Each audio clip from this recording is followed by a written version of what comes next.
Oke anjing ya, di video kali ini gua akan menceritakan series Free Fire yang gak burik ya tentunya, yaitu Free Fire Tales tentang mengisahkan Hayato. Bagaimana ceritanya? Ayo simak kelanjutannya. Prikitiu. Cerita dimulai di jembatan Sirotol Mustaqim. Di sini kita melihat Hayato yang sedang berjalan dan tiba-tiba dia melihat kepompong. Setelah didekati, ternyata itu adalah ayahnya. Abis itu Hayato pun di jump scare sama nenek laba-laba ini. Nama nenek ini adalah Elizabeth. Dia pembangun perusahaan apa itulah, nanti gue kasih tahu di tengah cerita. Oke lanjut. Tiba-tiba Hayato pun terbangun dari mimpinya. Ternyata itu adalah mimpinya semata. Lalu kita melihat ayah Hayato yang sedang sakit parah. Hayato pun langsung mengambil katananya. Nggak tahu ngapain. Coba.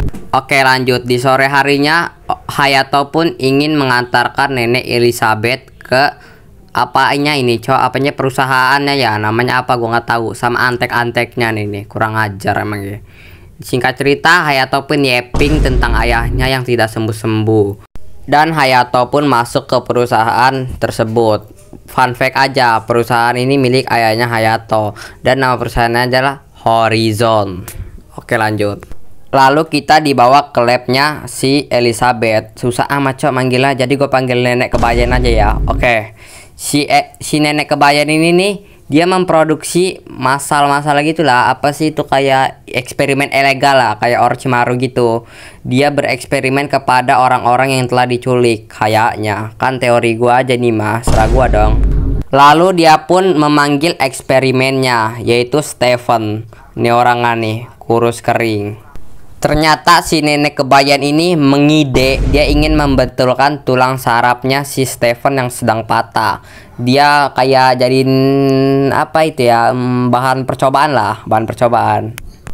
Oke lanjut. Di sini si nenek kebayan itu tiba-tiba mengeluarkan cambuk berlistrik ya. Dia pun lalu memanggil badak bercula ini nih, badak Lampung Selatan nih bos. Ternyata nenek kebayan dan antek-anteknya menyuruh Hayato dan Stephen melawan badak itu. Emang geng nggak jelas antek-antek ini, sekte sesat nih wo. Singkat cerita si Stephen cungkring ini gaya bener, dia maju-maju kan, maju dan dia pun menampar banteng guys. Gila emang gini si cungkring ini. Dan dia pun beratraksi lagi. Coba lihat nih. Apa coba? Lanjut, kita di sini diperlihatkan lagi dengan Hayato dan Stephen. Si Hayato ini ngebeban jir, masa dia diem aja, dibantuin lah Stephen si cungkring itu aja mah berani, masa dia nggak berani? Aduh geramnya.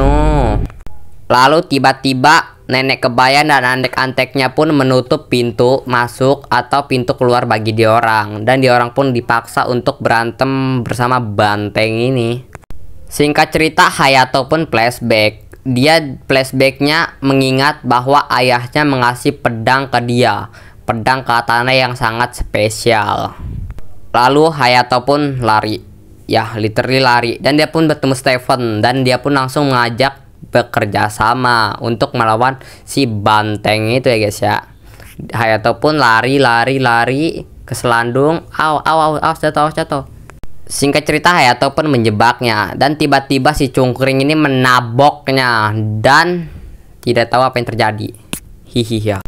Lalu Hayato dan Stephen pun menarik banteng itu ya guys ya.